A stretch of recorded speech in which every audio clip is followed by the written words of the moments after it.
Enough of the dust is settled after the 2024 NFL Draft, so it's time to go through an updated top 24 running back rankings in Dynasty Fantasy Football. But first, this is a new channel exclusively for Dynasty, so please go down there and drop a like on this video and subscribe to the channel to show your support. Now in this first tier right here, I've got three of the same guys right here, and I'll tell you the reason that I put Bijan Robinson, Jahmyr Gibbs, and Breece Hall all in the same tier. So you can see their numbers on the screen from last year. You know, it is what it is. Like, they're obviously all fantastic players, and they all did very, very well in 2023 fantasy football. Some of them better than others. I think we're expecting that Bijan Robinson will come through this year, and at least, at the very least, have a much better year this year.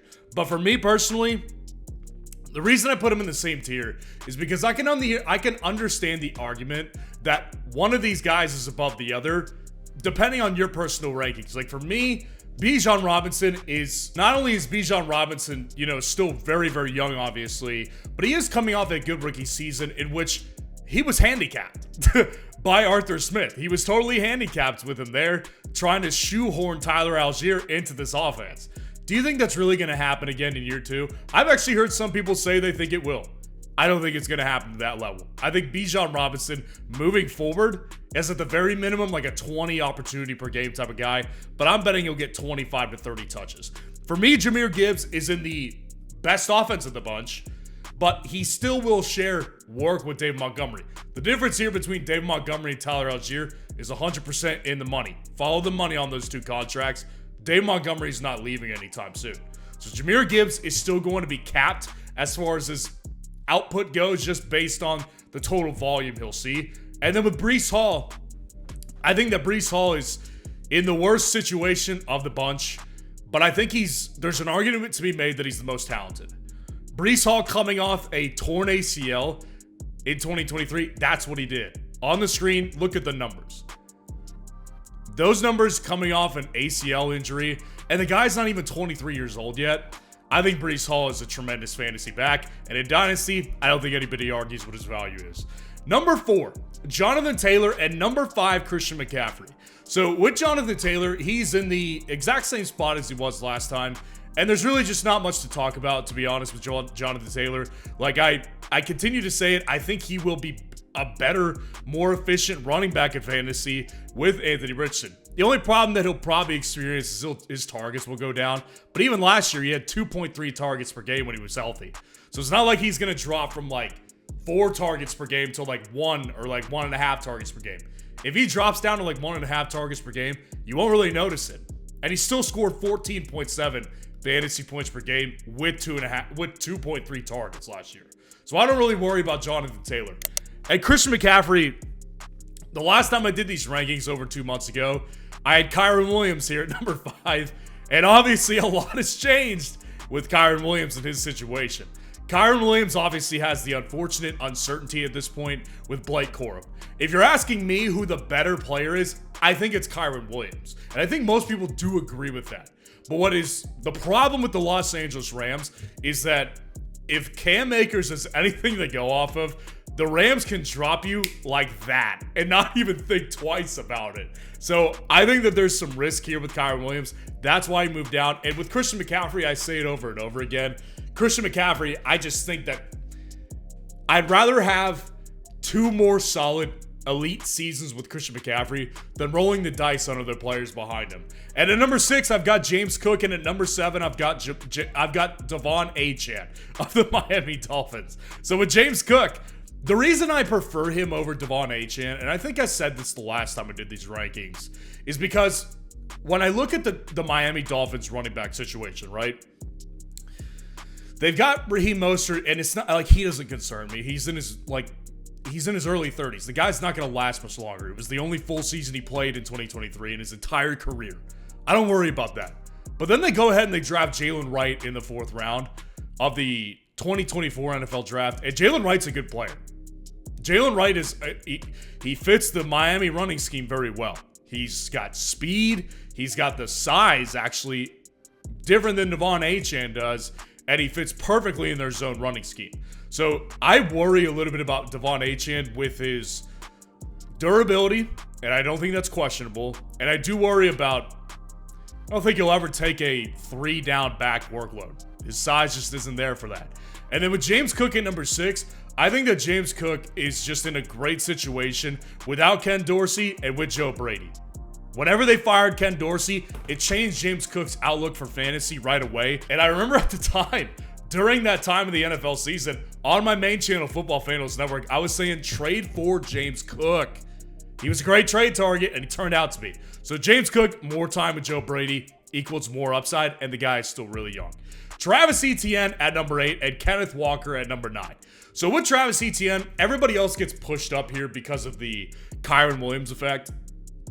And I've voiced concerns with Travis Etienne. Like, it doesn't change at all. And one thing I will note is that one thing I've been big on this offseason is saying that Doug Peterson came out and said, we want to limit his workload. We don't want him to carry the ball as much. We want him to be more efficient with the work that we give him. And obviously that was something that all of us should have taken into account and said, okay, that's a problem here for Travis Etienne. Because this guy's 25 years old and coming off, he had a bad foot injury his rookie year. Is he going to get more efficient with more opportunities? No, that's probably not the case. So on one hand, it'll be more efficient. I agree with that. But on the other hand, I worry about the production just because of if they get Tank Bigsby more involved. I don't worry about Tank Bigsby that much. That's why Travis Etienne's at 8. And then Kenneth Walker at 9, there's still the Zach Charbonnet problem. I mean, at this point, these guys are honestly like 2 tiers below the rest of the guys. Like, I'd much rather have Achane. I'd much rather have Cook than Kenneth Walker or Travis Etienne. Kenneth Walker is a great player. If Kenneth Walker was on his own, there's no way I'm ranking James Cook above him. But that's not his reality. It's not his reality.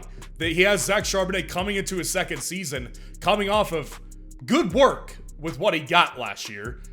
So is he going to get more or less opportunities? I would say more.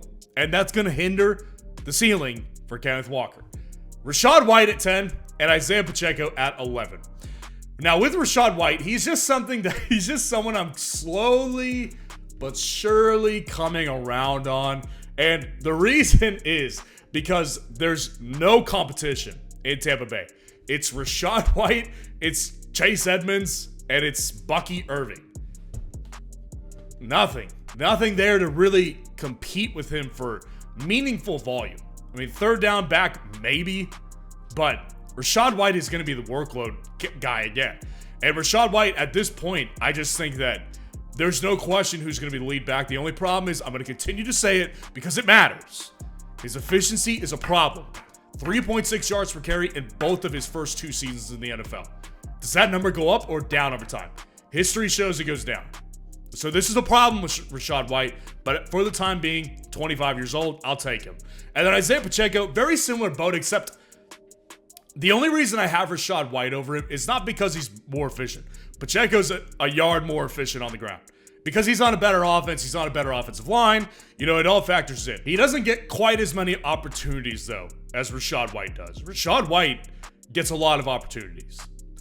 Isaiah Pacheco is more of a, he's their second best weapon on offense behind Travis Kelce. So Isaiah Pacheco, I just don't see as much volume upside as Rachaad White, and they're both the same age.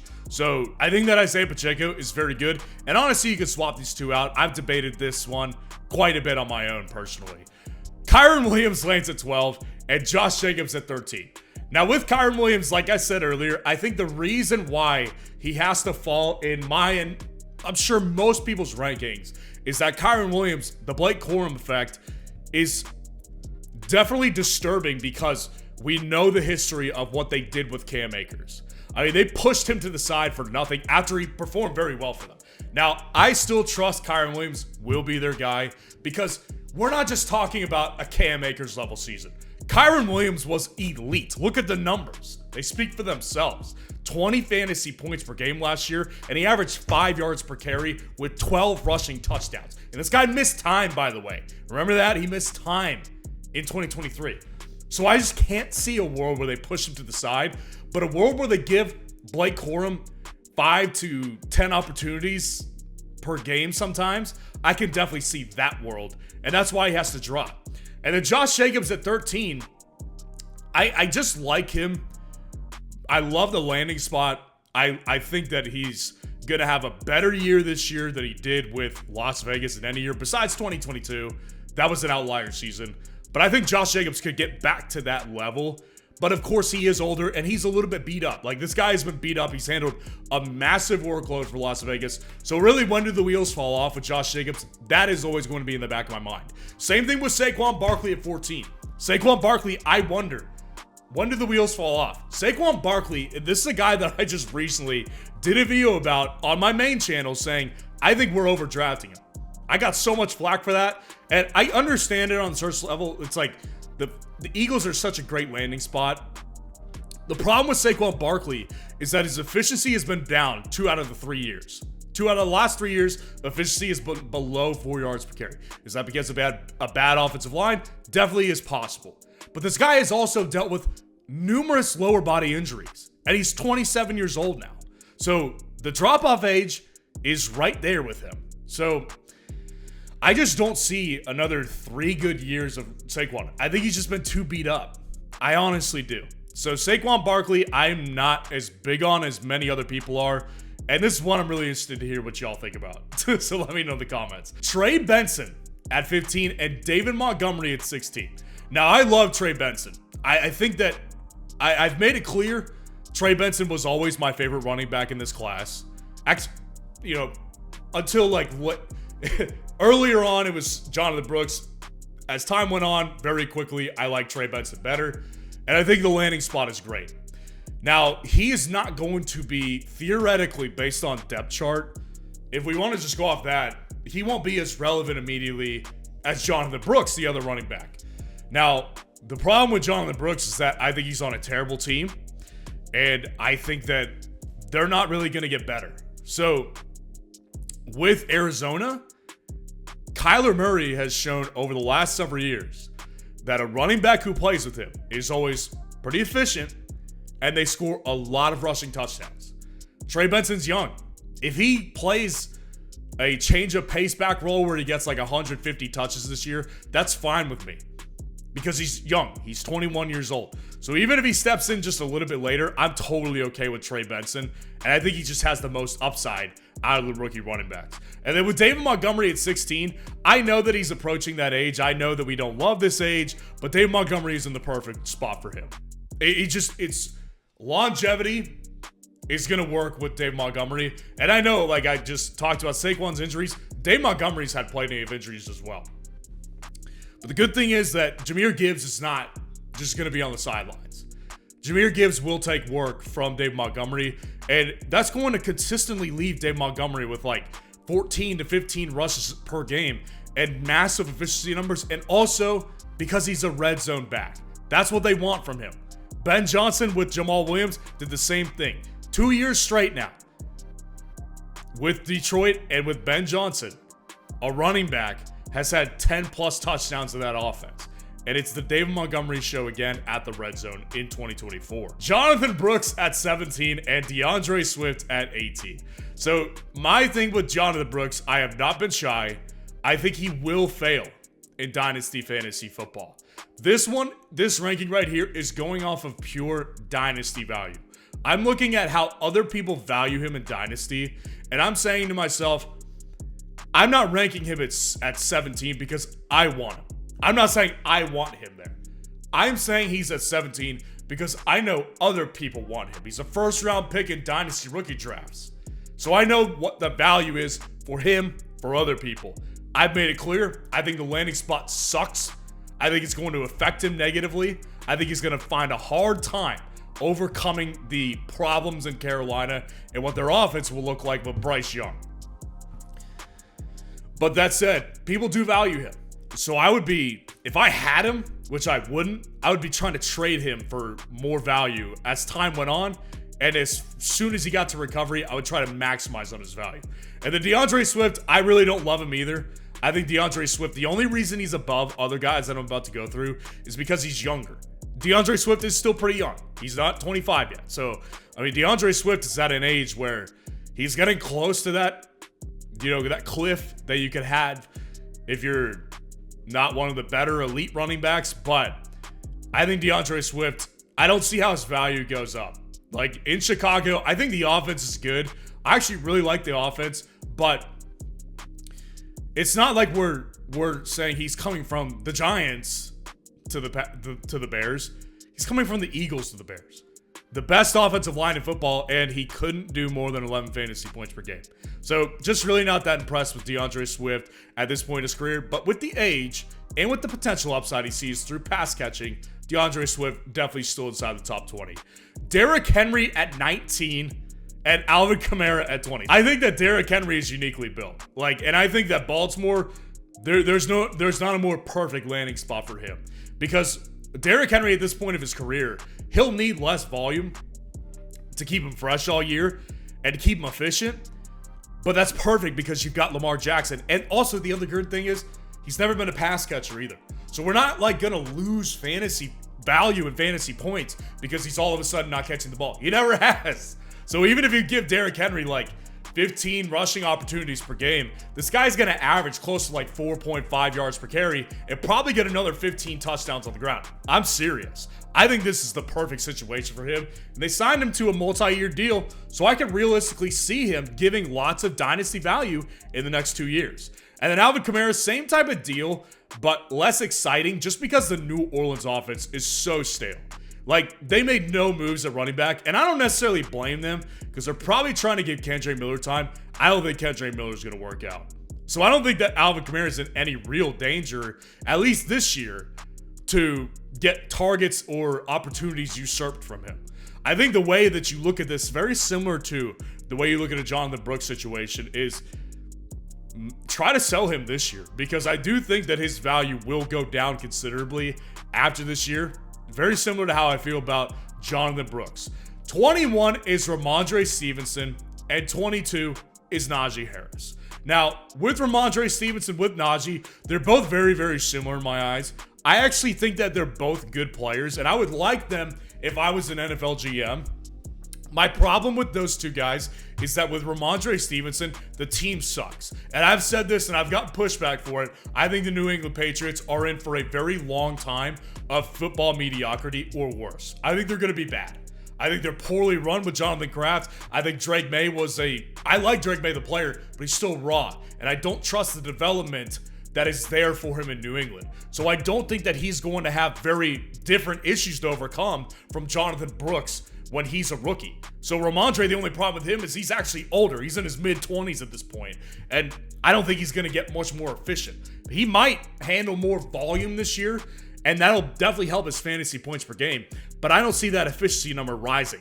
And then Najee Harris, similar boat, except I think he has a better offense. I think he's got a better offensive coaching staff now with Arthur Smith integrating and really continuing the two running back system that was already there, keeping Najee more efficient. But again, he's in his mid-20s. He came out older, and his targets per game have never been the same without Big Ben. So he's not all of a sudden just going to get that back with more mobile guys like Russell Wilson and Justin Fields. I think Najee, it's his last year in Pittsburgh, and after that, I really don't know if he'll be a starting running back for anybody, to be honest with you. Joe Mixon at 23 and Tyjae Spears at 24, rounding it out. Now, with Joe Mixon, you're really going to have a one-year rental type of situation here, I think. I don't see a world where Joe Mixon makes it another 2 to 3 years in the league. I could be wrong. I mean, he was obviously very good last year, 14 fantasy points per game. And he's going to really, it's kind of a lateral move over to Houston. They both have fantastic quarterbacks. They both have very good pass catching options. And so the running back is kind of there to balance out the offense. I think Joe Mixon will play that role again. I don't know how many opportunities per game we'll get, but I do think that Joe Mixon definitely will be the lead back. I just want to take it year by year at this point with Joe Mixon. And then with Tyjae Spears, I prefer him over Tony Pollard. I do. I think he's really efficient. I think he'll get more volume in year 2. And I think he will take a pressure off Tony Pollard, and it's going to benefit both of them. I've been on record saying I think the Tennessee Titans are actually a very good sleeper offense in fantasy this year.